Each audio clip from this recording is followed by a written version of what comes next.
Guys, हाल ही में एक ऐसी खबर सामने आई है जिसने पूरी दुनिया का ध्यान अपनी तरफ खींच लिया है। हाल ही में ईरान ने अमेरिका को एक बहुत बड़ी चेतावनी दी है।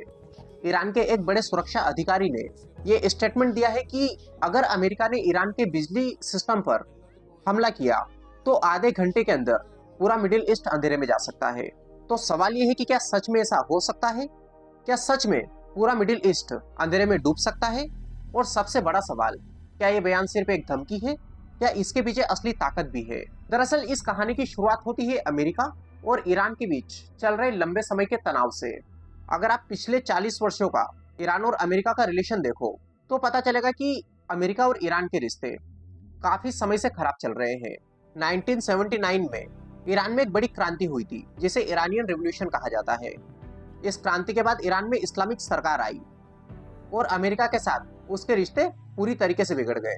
तब से लेकर आज तक दोनों देशों के बीच कभी दोस्ती नहीं रही।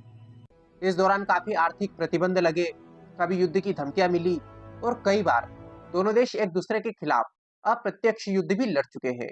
और अब हुआ ये कि कुछ ही समय पहले अमेरिका के राष्ट्रपति डोनाल्ड ट्रंप ने एक बयान दिया था। उन्होंने कहा कि अगर जरूरत पड़ी तो अमेरिका एक घंटे के अंदर ईरान की बिजली क्षमता खत्म कर सकता है। इसका मतलब क्या है? इसका मतलब है कि अमेरिका ईरान के पावर प्लांट्स और बिजली नेटवर्क पर हमला कर सकता है। और हम जानते हैं कि आज के समय में बिजली किसी भी देश की सबसे जरूरी चीज होती है। अगर बिजली चली जाए तो अस्पताल बंद, इंटरनेट बंद, फैक्ट्रियां बंद, ट्रैफिक सिस्टम पूरी तरीके से बंद और पूरा देश लगभग रुक जाता है। यानी कि बिजली पर हमला करना ये किसी भी देश को कमजोर करने का सबसे तेज तरीका हो सकता है।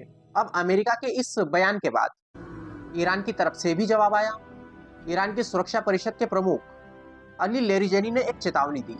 उन्होंने कहा कि अगर अमेरिका ने ईरान की बिजली प्रणाली पर हमला किया तो आधे घंटे के अंदर पूरा क्षेत्र अंधेरे में जा सकता है। अली लेरिजानी ने कहा कि ऐसी स्थिति में अमेरिकी सैनिकों के लिए सुरक्षित रहना मुश्किल हो जाएगा। अब ये बयान सुनकर पूरी दुनिया में चर्चा शुरू हो गई है। लोग सवाल पूछने लगे, क्या सच में ऐसा हो सकता है? क्या सच में पूरा मिडिल ईस्ट अंधेरे में जा सकता है? तो इस सवाल का जवाब थोड़ा सा जटिल है।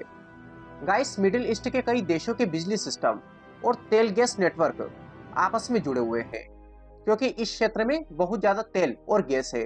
अगर इस इलाके में बड़ा युद्ध होता है तो सिर्फ एक देश नहीं बल्कि पूरा क्षेत्र प्रभावित हो सकता है। लेकिन इसका मतलब ये कतई नहीं है कि एक बटन दबाते ही पूरा मिडिल ईस्ट अंधेरे में चला जाएगा। असल में ईरान ये कहना चाहता है कि अगर उस पर हमला हुआ तो फिर वो भी जवाबी हमला करेगा। गाइस, ईरान को अक्सर हम कम आंकते हैं, लेकिन असल में ईरान मिडिल ईस्ट की एक बहुत बड़ी सैन्य शक्ति है। इसके पास हजारों मिसाइल्स, ड्रोन टेक्नोलॉजी, समुद्री हमले की क्षमता और क्षेत्र में कई सहयोगी मौजूद है। और यही वजह है कि अमेरिका भी सीधे युद्ध से अक्सर बचने की कोशिश करता है।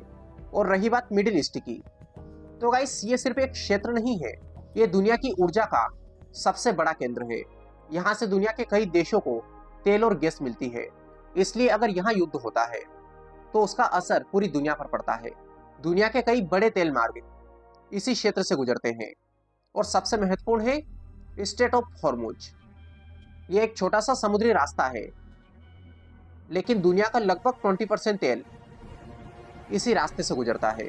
अगर ये रास्ता बंद हो जाए तो तेल की कीमतें तुरंत आसमान छूने लगेगी। इसके अलावा अमेरिका के भी कई सैन्य अड्डे मिडिल ईस्ट में मौजूद है क्योंकि अमेरिका दुनिया के बड़े ऊर्जा बाजारों को सुरक्षित रखना चाहता है। साथ ही अमेरिका अपने सहयोगी देशों को भी सुरक्षा देता है। अमेरिका ने अपने अनेक सैन्य अड्डे यहाँ पर बनाए हुए हैं।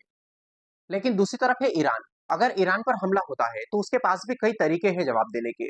ईरान के पास लंबी दूरी की बैलिस्टिक मिसाइल्स हैं। ईरान खाड़ी क्षेत्र में जहाजों को निशाना बना सकता है।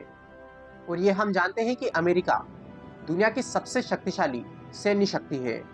अगर अमेरिका चाहे तो वो ईरान के कई महत्वपूर्ण ठिकानों को निशाना बना सकता है। लेकिन ये इतना आसान भी नहीं है क्योंकि ईरान ने अपने कई सैन्य और ऊर्जा ठिकानों को पहाड़ों के अंदर बनाया है। इसका मतलब ये है कि उन्हें नष्ट करना आसान नहीं होगा। और अगर मिडिल ईस्ट में एक बड़ा युद्ध होता है तो इसका असर फिर पूरी दुनिया पर पड़ता है। और एक कॉमन सवाल अक्सर पूछा जाता है, क्या ये तीसरे विश्व युद्ध की शुरुआत हो सकती है? गाइस, देखिए सच्चाई ये है कि अभी स्थिति इतनी गंभीर नहीं है। दुनिया के बड़े देश जानते हैं कि अगर बड़ा युद्ध होता है तो उसका नुकसान सभी को होगा।